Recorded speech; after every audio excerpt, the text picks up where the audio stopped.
Go. Hello, people. Good morning. Good morning. Good morning. How is everybody doing today?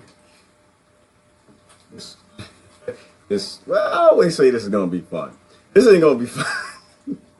This one I'm not sure is gonna be fun, but it's gonna be just. We going down a particular avenue this morning. Let me see. Make sure I'm ready. Oh no. Okay. Hold on. I'm almost there. So I'll give y'all time to come in real quick. So I went down this avenue, listening to Peter Joseph. Oh man, you gotta find smart people. You gotta find smart people, and man, don't let them go. Don't let them go nowhere. Find smart people and tie in with them. So, brother Joseph had me going down an avenue watching one of his lectures, and the avenue was legit, and it's crazy, and I'm getting all kind of trouble today. Today is that day. We gonna watch the friends list disappear today, y'all.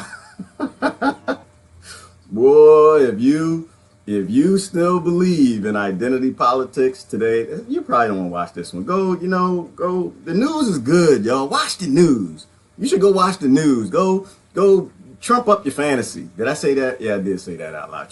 Build up your fantasy. Go watch some of the fantasy. Maybe. I was kind of thinking, should I? Because I don't want to do that. I'm not doing much news this morning. If you want to see what's happening in the 1% news, I'm not actually doing it. My mind is not going there this morning. Like, to me, it's all just a soap opera anyway, right? It's like when we were kids, we used to watch Guiding Light. It's like 1% Light. General Hospital. This is just 1% Hospital. Like Falcon Crest and Dallas and all the soap operas Mama used to watch. That's what television news is. We're just watching the 1%'s drama play out on a world scale. This 1% country fighting that 1% country. They all work for the same bank, so they're all being played by the same people who we don't really know their names. Some of us think they do, but that's okay. So sometimes you get tired. You watch a little too much General Hospital. You don't want to watch it today. I don't want to watch it today. I started clicking on some of it. I thought, you know what? Talk about something. I want to talk about it. Where are we going? Or how did we get here? Perhaps how do we get out? What does it mean? And I was watching a Peter Zeitgeist, man. I'm kind of blown up this morning. Zeitgeist, the movement is off the hook, people. You need to pay attention to the Zeitgeist movement. They've been on this a long time. This is old news to them. What the hell happened to the human race? This is old news. It started with Jane Goodall, and it just kind of went from there. Yeah, today's gonna be bad. I got a couple pictures I gotta show. It's gonna be bad. It's not gonna be a whole lot of fun. Some of y'all gonna get a little upset with me, but that's okay. I love you anyway. I don't care if you get mad at me. I want to see something real. So who we got this morning? Oh, Claudia's out. Oh, I'm so sorry, Buddha. I didn't know that. This is my time before the plantation, girl. I don't have a choice. I have to talk now. But anyway, good morning, Buddha. Good morning, Diane, Ann, Renee, Ish. Oh, Lori's in the house. Sharon, Dusty, Patricia, Dottie. Okay, we got a whole bunch of people this morning. We're gonna stir the Kool-Aid a little bit. So, all right. So we're gonna talk about chimps and bonobos this morning a little bit. So chimps and bonobos are they're two species that have almost the same identical DNA, but because of separation, I think it was the Congo River, if I'm not mistaken, but separation, the bonobos ended up in lush, abundant land and tropical forests. There weren't any gorillas, and so they evolved a different way. The chimps, they ended up on the other side of the tracks. They ended up down in the land where there were gorillas. There wasn't much food. The food that was there on the ground, the herbs the gorillas ate, and the chimps had to largely live in the trees and fight over what was left in the trees. And they evolved quite differently. And digging into like the science of it, it is phenomenal. But before we go there, I want to show y'all some pictures. It can get me in trouble. This. All right. So, I have all these analogies in my head sometimes. I'm kind of thinking through them, and I want to, process and put them out in front of you. You tell me if I'm off the trail, off the tracks. But I'm gonna put some theories in front of you this morning, some analogies. So there's the bonobos who are peaceful. All they do all day long is they make love, found different ways to make love. If they want to make a friend, they make love. If they fight with a friend, they make love. Like all day long, they're just doing that. There's never been a recorded killing of a bonobo by another bonobo ever in a zoo or in the wild, ever. Chimps kill all the time. Chimps, I'm off. There's so much to go through, and it gets in my head discombobulated. But let me show you something I was kind of laughing at. So I don't even want to say it. All right. I have to do it the right way, or people they'll get up too upset. I don't want y'all getting too upset. So I was kind of looking around, and I was. All right, I'm just gonna put it up there. I'm just gonna put them up, y'all. I was thinking, get your monkey off my back, right? You know my theory, and I think the psychopaths are hired by the 0.01%. They run all the governments, they got all the churches, they're in control of every daggone thing, and they run everything. And they got the psychopaths that run everything. They're all working for the 1%. And the psychopaths, somebody put a theory out a long time ago. Let me show you some pictures here. Something, get your monkey off my back. I was digging into some pictures. In the last president, the people put the pictures of the monkey up, and everybody jumped up, screamed, "Oh, that's some racism, racism." I'm not thinking it's racism. I'm thinking they were onto something, and I'm not thinking that it was anything particular. That I think that the animal kingdom. So first of all, there was not one president that they did that to. They did the monkey thing to all presidents. Some biologist somewhere knew that we were evolving in the wrong direction. I know a lot of these pictures, y'all can get mad. "Oh, that's my president. He's a good, well, that was my president." Listen, I'm just interested in the facts of it. But every president I looked up, somebody had some monkey pictures for the presidents. I suspect that, y'all remember this right here? Y'all, before we talk about it, y'all remember the monkeys? The evolution, revolution. Y'all remember them? Y'all too young for that. Y'all don't remember those guys. But anyway, so we had some monkeys, but every single president, they had some monkeys for. Everybody did monkey pictures with the president. So the first rumor I'd like to dispel, and maybe somebody meant some stuff about some racism, but I think that, now look at this one. Oh, this, hold on. Wait, no, it didn't go right. You're not going to like this one. You're really going to hate this one. Look. But I don't know that you'll know who that is, but wait, no, I got another one. Hold on, I'm not done. Oh, get your monkey off my back. Get your monkey off my back. So, all right, now that I then kind of cleared out a lot of the people that I'm not living in identity politic land, y'all. I'm not. I want to look at this stuff and try to figure out what the heck is going on and what makes some sense and what doesn't. All right, I'm gonna stop. Let me get the monkeys off. Hold on. So, all right, let me show you something. Let me take the monkey pictures down. But I just want to dispel a rumor and a myth. This wasn't some racism.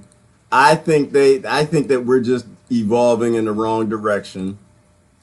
I think that, all right, so let's keep moving. Let me get rid of these guys. I'm gonna get serious for just a moment. Y'all just taking everything. Don't take stuff so personal. You don't know these people. Stop it. You don't know none of these people. They will never call you back. They don't give a daggone about you. It's all right. Let's talk about some bonobos. So first, let me show you the theory. This is off the hook. These people are crazy. Let me show you something. You can figure out everything, but hold on, I'm not done yet. Just look over your shoulder. Guess who'll be standing there? Hey, we're the monkeys. And people say we monkey around. But we're too big. All right, no, I'm done. I'm done. All right, I'm gonna get serious. I'm sorry. We the monkeys, y'all. I'm sorry, world, and we apologize.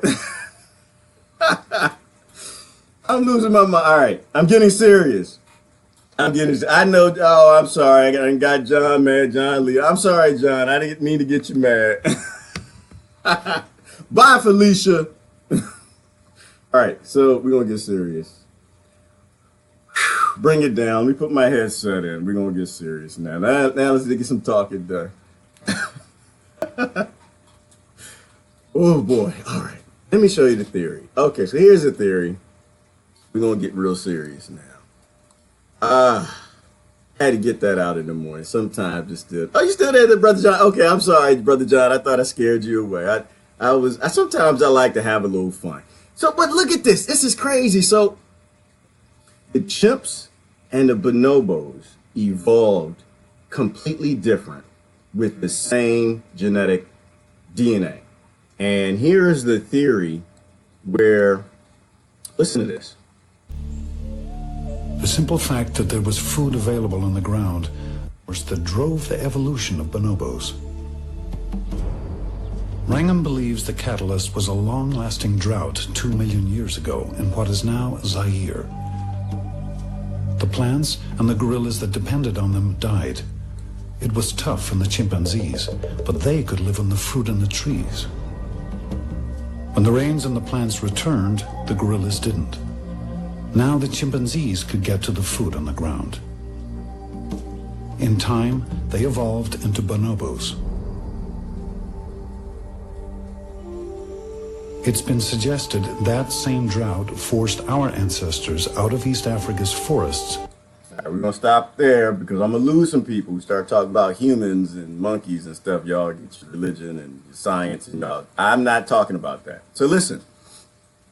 So the most interesting thing is that the chimps evolved with gorillas, right? And if you've ever seen a gorilla, you get it, right? You ever seen a silverback, you understand.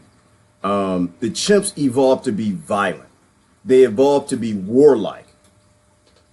The bonobos evolved in communities that had tons of abundance, tons of food. And this is what the Zeitgeist movement and Peter Joseph and these guys talk about. The bonobos, the females actually began to run the communities. Now, I know y'all girls like, oh yeah, no, stop it. It has nothing to do with your gender. Well, actually, no, it kind of does. But we don't know human beings are like that. So how it worked out is that the food was in abundance, so the males didn't have to fight for anything in the bonobo community. So, there are scarce resources. And the female bonobos had a resource, which is important to males. And of course, in order to, okay, so I'm not go down that road too far. And in the chimp area, they had scarce food, right? So in order to get food, they actually had to deal with gorillas. They would jump down on the ground, try to scavenge what they could, climbing in the trees, taking more land from other chimps. And so they evolved into a very violent species. They abuse their women. They beat the female chimps a lot. The female chimps don't gather together because they don't have a reason to. The chimps, the males would gather together and they would bond because they would form war parties, right, to eat. And so for food, they would do highly violent things. They would kill entire bands of other chimps in order to take their territory and get their food.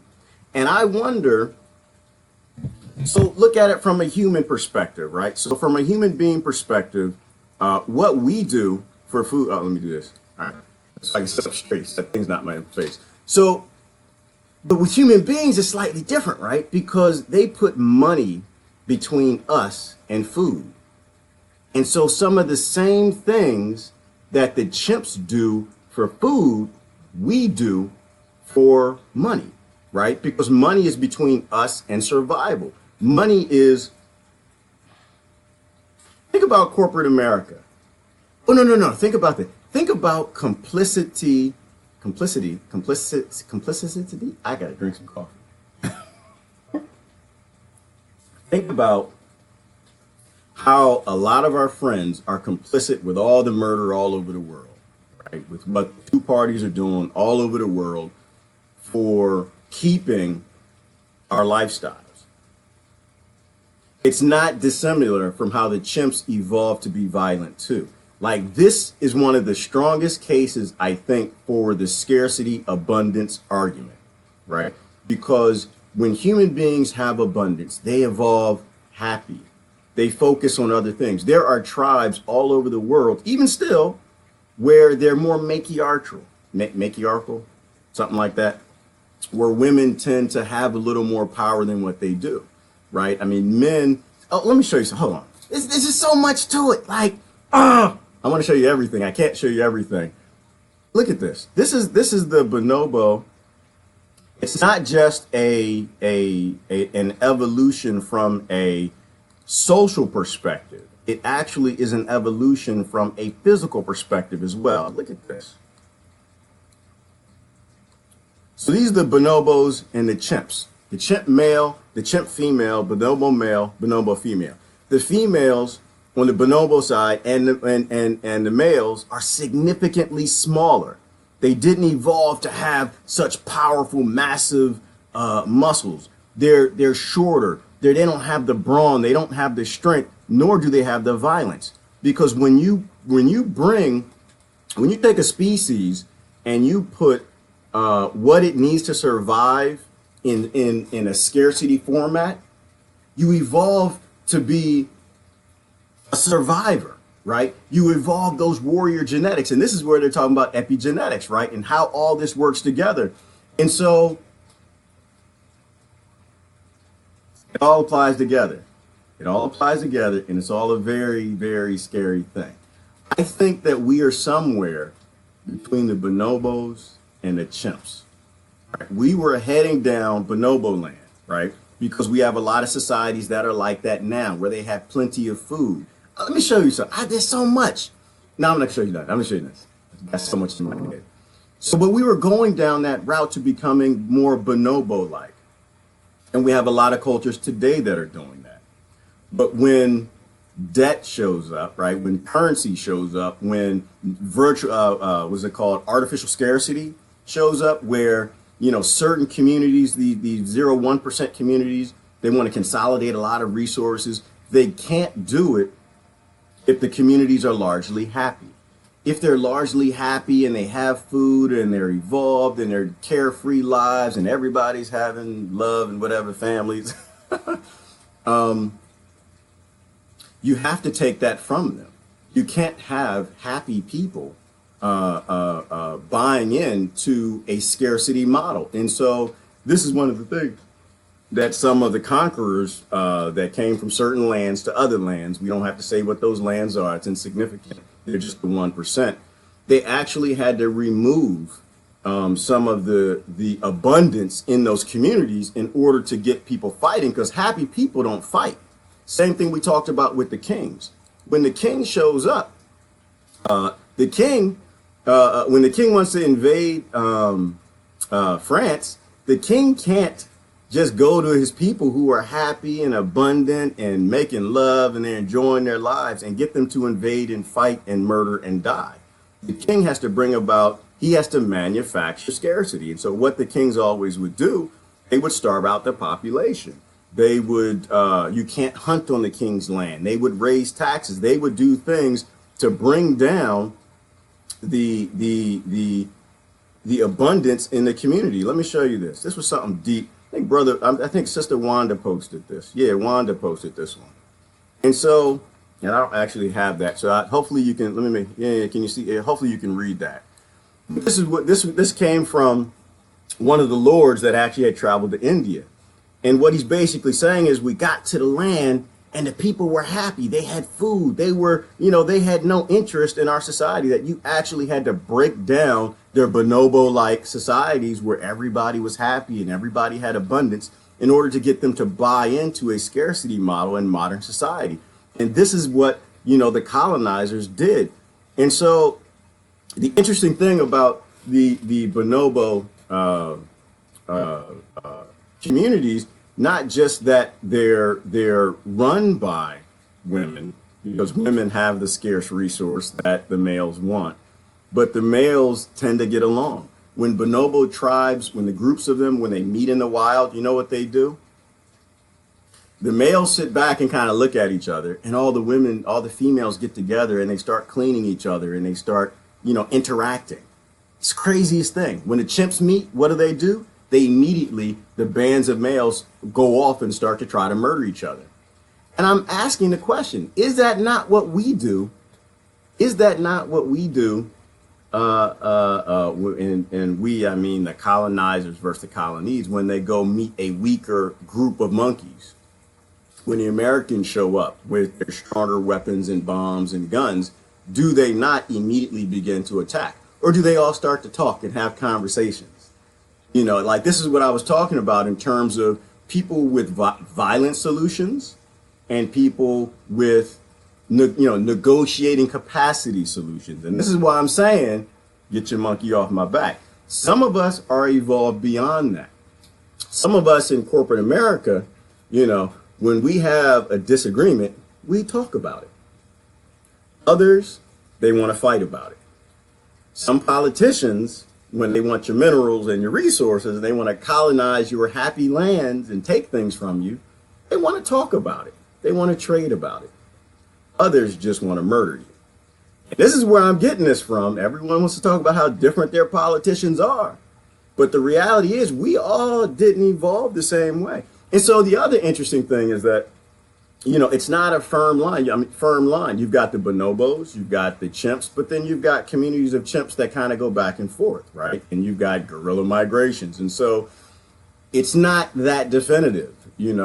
I would think that you probably do have some psychopathic bonobos who are a little too close to the chimp line, and maybe they interface with the chimps a little bit and they got a little bit of violence.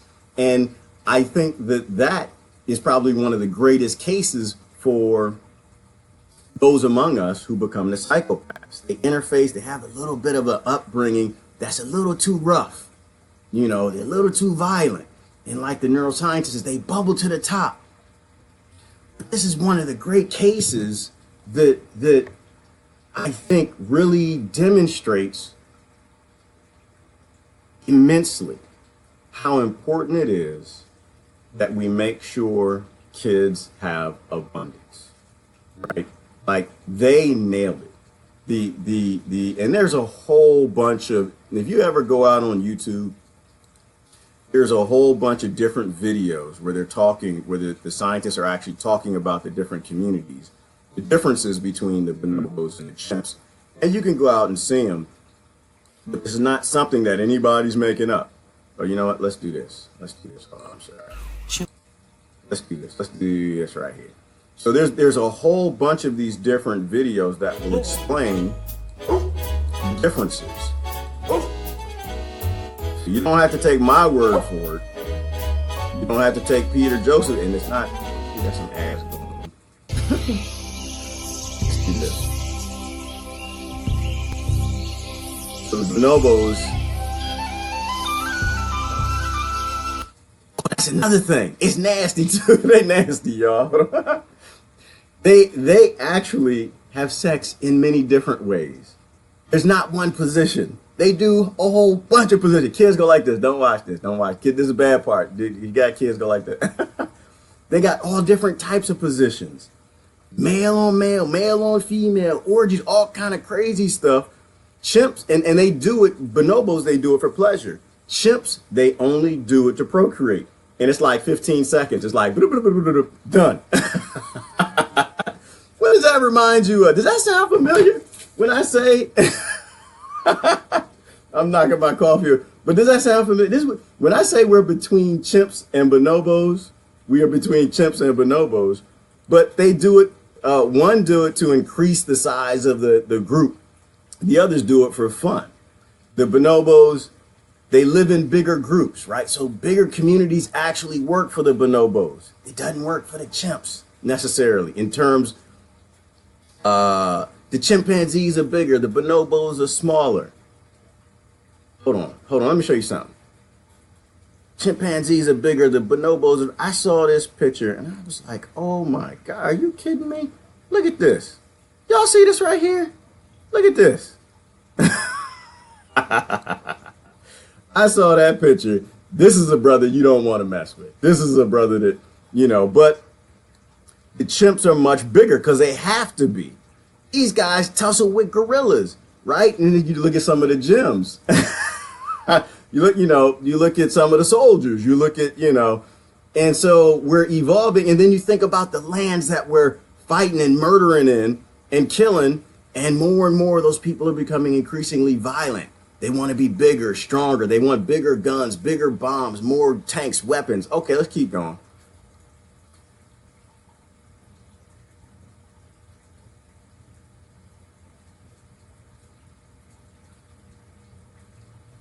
Bigger, thicker. Curiosity and kinship. The bonobos are more curious. The bonobos are more intelligent. The chimps, not so much. Significantly more violent. Bonobos tend to use more tools where the chimps don't. Well, they have their tools for weapons, military industrial complex. So the chimps are investing in the weapons. They're investing in the tanks and the sticks and the bombs and the guns and things to hit people and murder other chimps like America, like the West. And the bonobos are spending time on foraging and tools for doing other things. Their brains are evolving. The chimps, not so much. Chimpanzees have bigger heads, thicker heads. Of course, the males are certainly more dominant. Talked about that. There's an abuse difference in the bonobo communities. The females are not beat. In the male community, in the chimp community, the males often beat the females. Does any of that sound familiar? In the chimp community, in the bonobo community, all sex is consensual. In the bonobo, in the chimp, I say that backward. In the bonobo community, all sex is consensual. In the chimp community, it's forced. Rape is a regular thing. Beating their women are regular things. Like, does any of this sound familiar? Any of it? What's in the news and all is coming out, all the sexual predators that are everywhere because we're stuck between chimps and bonobos, and we can make a choice. Do we want to go back to being chimps? Or do we want to go the bonobo route? And then I pose you the question. What route are both political parties taking? Better yet, all of the political parties. Put the third parties in there too. What route are they all going to take us in the current model, in the current system? There is no other route they can take us but back to being chimps. There's no other route because that's where we're going. We'll keep going. Chimps are more aggressive. They're more violent. The bonobos are less violent. Their fangs are smaller.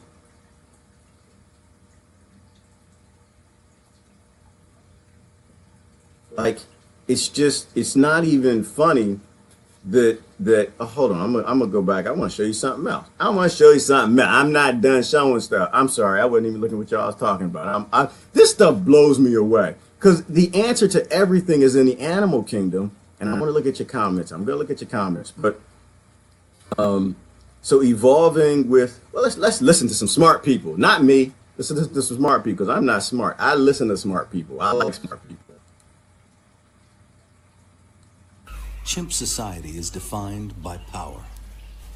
Male chimps spend their lives making and breaking alliances. At their most aggressive, they band together, crossing into adjoining territories to hunt down and kill neighboring groups of chimps.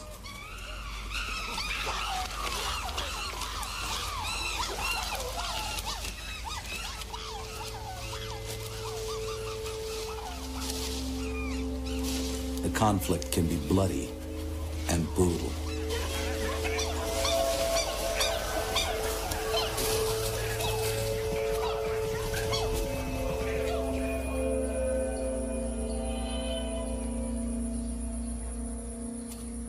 But when different bonobo troops meet, the outcome is often not war, but peace. In a second study area in Wamba Forest, a team led by Japanese researchers watched bonobos over a 20-year period. They recorded what happens when different groups of bonobos meet. We have not observed any case of intergroup killing.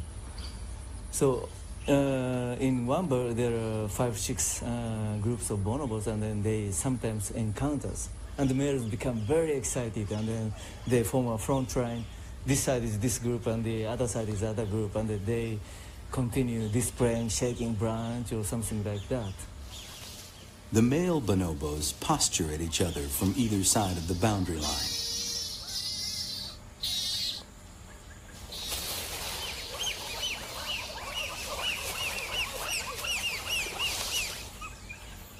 But the females take a very different course of action. They all get together.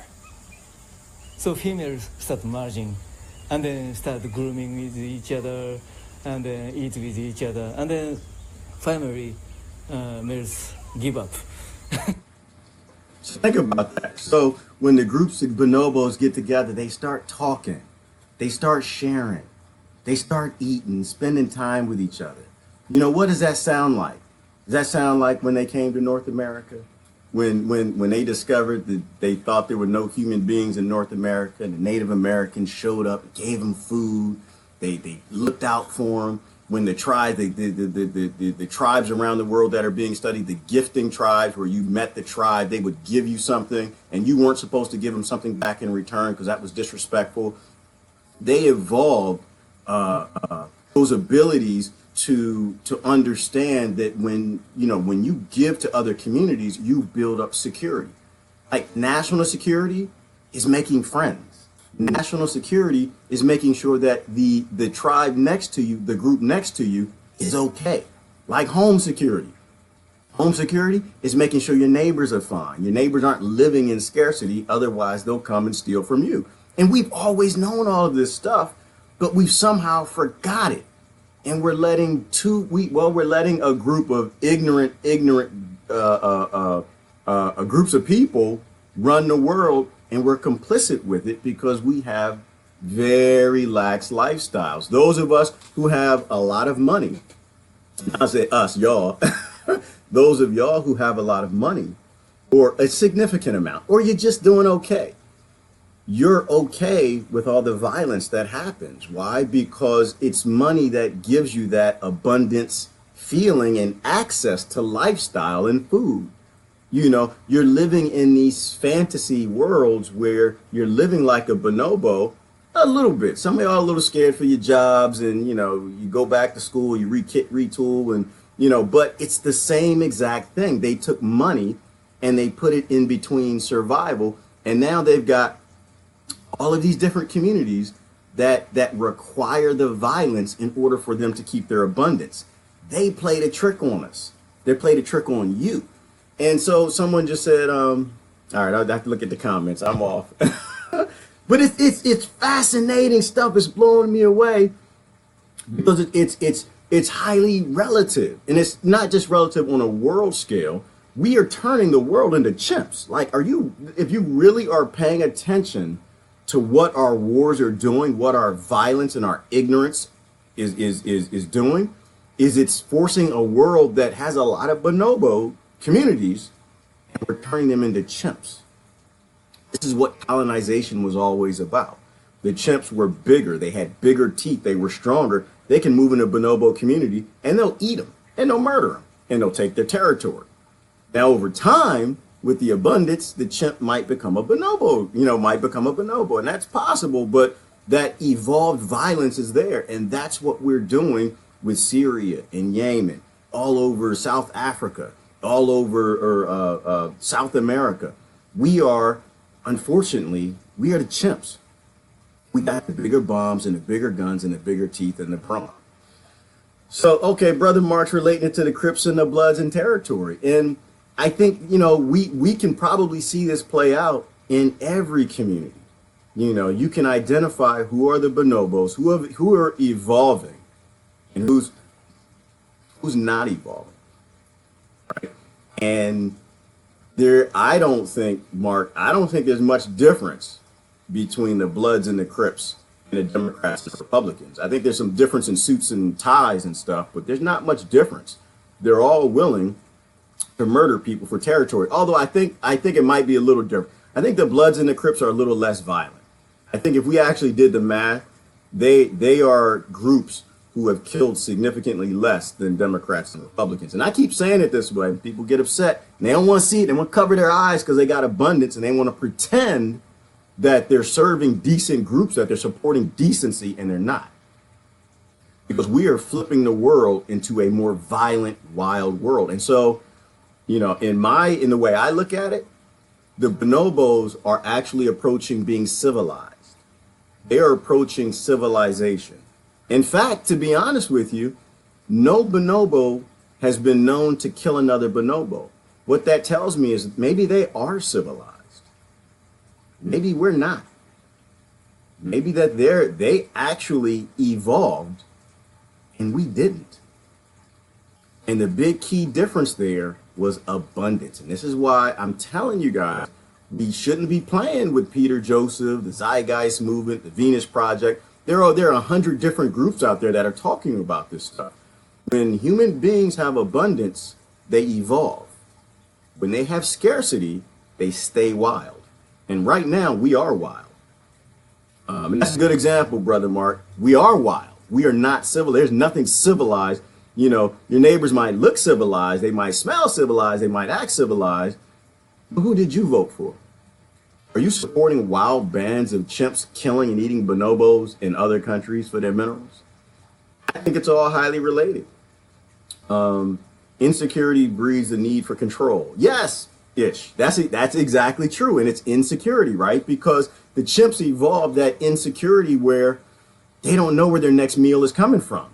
So, damn it, I got to kill something. You know, I got to get my next meal. And it's a survival instinct. It's not that the chimps are bad. It's just that when you raise those genetics, like our genetics, in an environment of scarcity, you're going to evolve to survive by whatever means necessary.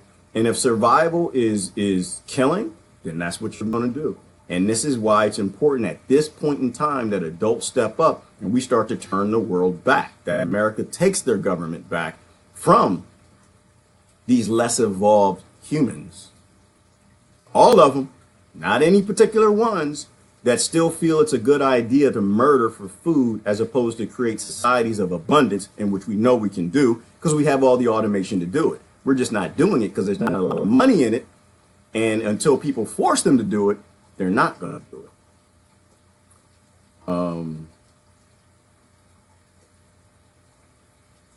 Right, creating chaos. And this is all we're doing. We are destabilizing a world because there's a lot more resources we want in the other tribe of chimps. And so we're killing everybody for it. Yeah, I hear what you're saying, Brother John, but we got to be careful with our words because anything that we say that serves to divide bonobos, it's going to help the chimps, right? We talk about the 99%, the 1%, and unfortunately, a lot of the 99% are off in division land. They're off still trying to divide and fight other bonobos because they got some chimp happening in their brain. We have to cut the division out. We have to cut out the words, the terms, the disrespect, the things that divide the 99% is what will help. Because in that 99%, I guess if we really think about it, because the 1%, it's not the politicians. The politicians are not in the 1%. They're trash. And they will be thrown away when the 1% is done with them. But there are parts of the 99% that are more chimp than bonobo. And a lot of the 99%, there are a lot of chimps in there. There are also probably a lot of bonobos who don't really get it. So division is over. Like we have to cut that out. There's only haves and have-nots. That's it. And the have-nots include the politicians. Yes, they do. They include the politicians. Brother Mark said the biggest mistake was allowing gated communities. I agree, Mark. And this is where something I was wrong on. Y'all corrected me. You know, I believed in my borders until it was really clarified to me what a border actually is. A border is a gated community. It's a 1% saying this is my land, because the 99% never said this was my land. None of your relatives ever said this was my land. The 1% came in, drew a circle around, said this is my land, and all the little humans in it, they're my property.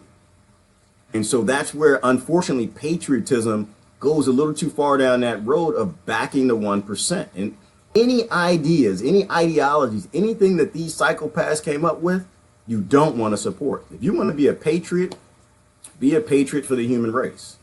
There's nothing wrong with countries and nations. There's nothing wrong with that.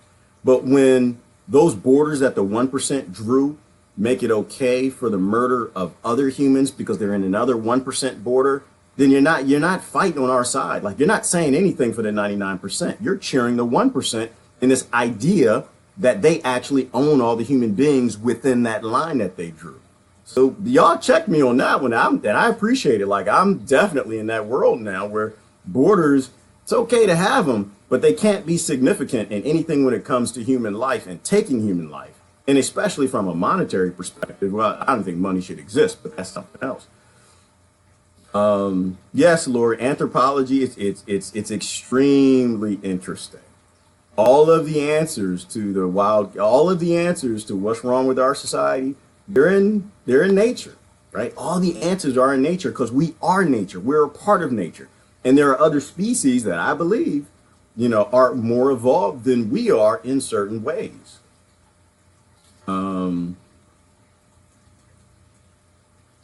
Sister Renee said, if I turn a blind eye, my assets will be safe. Yes, complicity by refusal to see the truth. And yes, Renee, and we have to start to be honest with our neighbors. We got to start to be honest with our brothers and our sisters. And this is why I don't call them wars and conflicts and police actions, because they're not. They're just murder. They're murder and taking what other people have. You have people who are okay with murder and people who aren't okay with murder. You have people who are okay with what the Bloods and Crips are doing and people who aren't okay with it. Like, we have to stop taking out the little fuzzy lines they put in there because they want to keep their status in society, that layer that's just above other people, and start being honest with them. If you say you're a Christian, you're a conservative, and you're supporting murder, you're not actually a Christian. You might be a conservative, but you don't know anything called Christ. You say you're on the left, that you're for you're some kind of a human rights person, you're for human rights, and you love human beings, and you're still hanging with the left. You're still voting with the left? Are you sure? Are you really sure that you love you? Are you really sure that human rights is your forte? And if you're backing it, you got to be honest with these people. If you're cheering the Bloods and the Crips, you can't tell me that there's anything good about that. You can't tell me as a, we won't go too far down that road.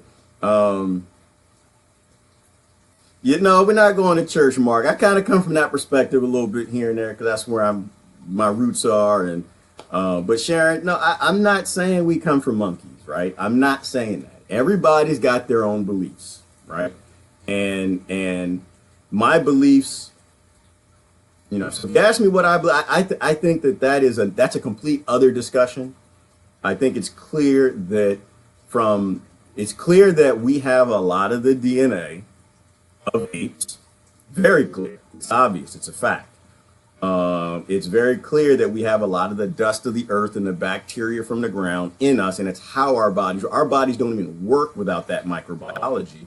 So I think there's more to the story than what the religious side knows, and there's more to the story than what the scientific side will actually accept right now. But that's kind of another discussion. This was more around the difference between bonobos and chimps. If you didn't watch the beginning of the videos, because they were divided up. I believe it was the Congo River, but the bonobos ended up in very lush, abundant areas, and so they evolved to be peaceful. You just kind of put it easy. The chimps ended up on the other side of the tracks where there wasn't as much food, and by means of competition, they had to compete for currency, so they became violent, and they became complicit with the violence. They became very abusive of their females. They became prone to things like rape and infanticide. They would kill the other's children. And the thing that I think I see, I could be wrong, But I can see that happening right now. I see that happening right now. I see chimp behavior is normalized. And it's been being normalized since the invention of currency. Because currency brought back this virtual scarcity, and that started de-evolving human beings. And so we want to go back to evolving and maybe one day becoming evolved as bonobos, evolved as dogs, evolved as, because that was the other thing that we talked about dogs. What are dogs? Dogs are wolves. But why do dogs not eat every human being they see like wolves would when they're hungry?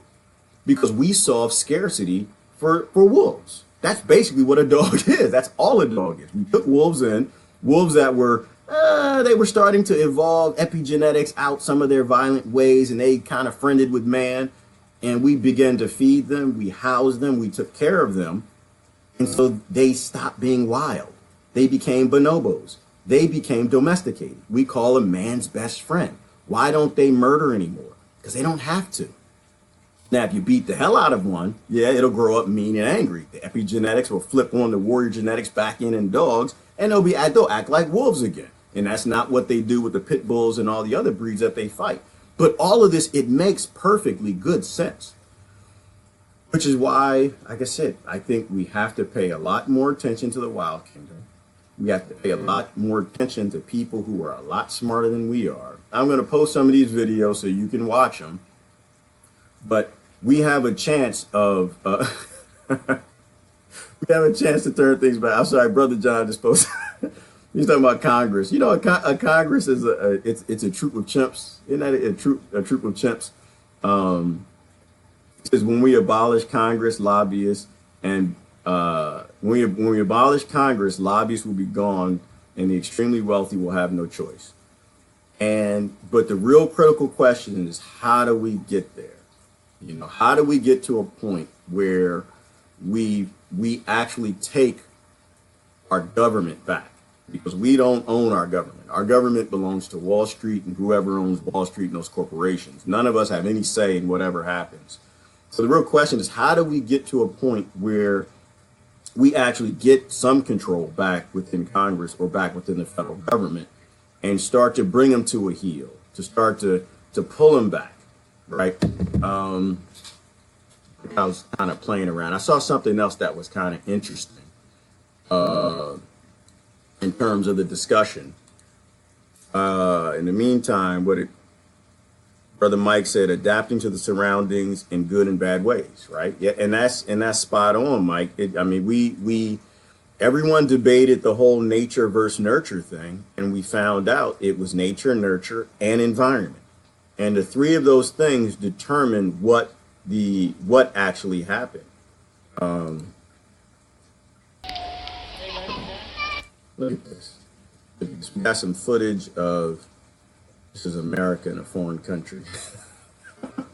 This is, and it's not funny. Y'all see America? Look how big America is. Hold on. America, big old America.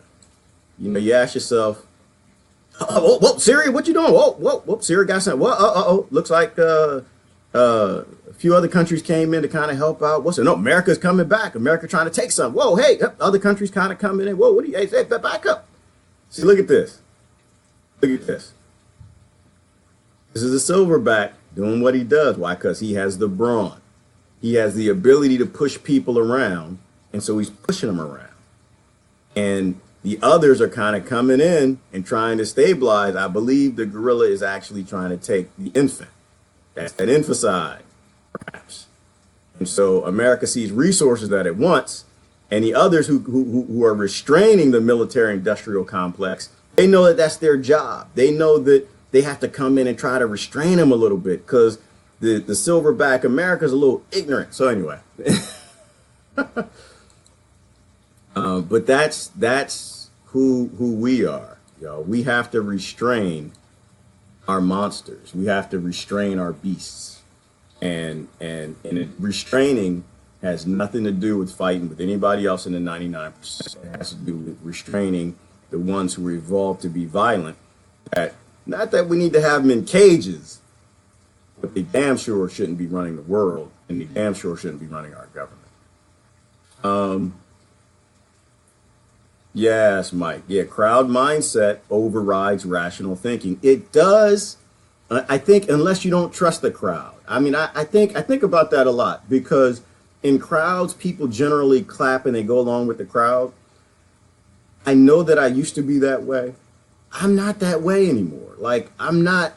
I'm a skeptic of everything. Anytime I'm in with a crowd and I hear something that doesn't make any sense, I'm oh no, hell no, that makes no damn sense. Did y'all? Why are y'all clapping? Did y'all hear what he just said? I think that more and more we have to speak up and out against crowd mentality, and which is why I said we have to call them out. I mean, you look at you know one of the number one side effects of war is sex slavery, right? The slavers go in and start grabbing people and grabbing little kids, and I think when you explain it to people in a way that they can understand it, then I think it kind of takes out this whole I'm complicit with this nonsense. You know, the things that they support are just evil, pure evil. And it's, you know, and so we have to restrain them. So anyway, all right, brother Mark, you got some analysis coming. I want to see it. So this is where I'm coming from this morning. Last comment I'm going to read. Sister Renee said, they will murder us if we even try. The only option I see is to not participate except possibly on the local level. Don't support 1%. Only option. Hard to buy. Hard to buy used internet service though. Yeah, that's just so. Right, and we are on the same page, right? So from a local level, that's the only way that you can take on the 1%. Like if you want to, you know, I know they're like replace Congress movements going, and there's swapping out congressmen, and I think. And I hope a lot of that works, and maybe we have to have multiple practices, multiple approaches. But in general, everybody has to stop supporting the 1% guerrillas. We have to stop. And the guerrillas, I think, they're just not the politicians, but they're also the big corporations, right? We have to, if you don't have to work for them, don't work for them. If you don't have to buy excess electronics and all the crap that they have, don't buy it. Their models are based on you spending, but also you spending more and more and more and more. And just by everybody spending less, you're taking more money out of their pocket. You're removing some of their decision-making capabilities, but you're also removing money from them, and you're placing with small local businesses, and that is a great way to fight. So definitely run with the replace Congress type stuff. Run with the. I'm a real skeptic when it comes to the politician stuff, y'all, because I don't know that. I know that they see us coming. I know they saw us coming a long time ago. So, but we still got to do those things. But the most important thing is to stop supporting it. Stop supporting rape. Stop supporting murder. Stop supporting pushing humanity back into chimp land. So these big corporations and monopolies can make a lot of money. And how do you do that? Christmas time is coming up. I said it before. You don't have to buy all the crap that the 1% is forcing you to buy through television. And another way to do that is turn the damn television off, right? Because that's what's programming you and telling you and getting you excited about more of the crap that you can buy that you don't need, that's going to just give them more money to buy more politicians. If we want to get to a point where we actually start shifting our society back towards more bonoboism, if that's a word, bonoboism, it means that we have to take the power from those who are making the world a chimp world. So anyway, I'll post the videos. You guys can watch them. They're fantastic. Listen to the biology, the zoologists explain what they see in the bonobos versus the chimps. Phenomenal, interesting stuff. We still got to get to Peter Joseph. I'm going to go through his last lecture, but this to me, it was a bombshell because we have the more and more, and this is another great case for why epigenetics and what the neuroscientists see with how kids are raised. You can take the same kid, put them in abundance, they come out to be something fantastic. You take the same child, You put them in scarcity, put them in a trailer park, put them in a ghetto, put them in Yemen, put them in a impoverished community, in modern Africa, in modern South America, not in old Africa, old South America, old Middle East where they had abundance, and you'll end up with a monster. You will end up with a chimp. All right, y'all. Let's stop being chimps. I got to get busy. Have a great day. Love y'all. Bye-bye.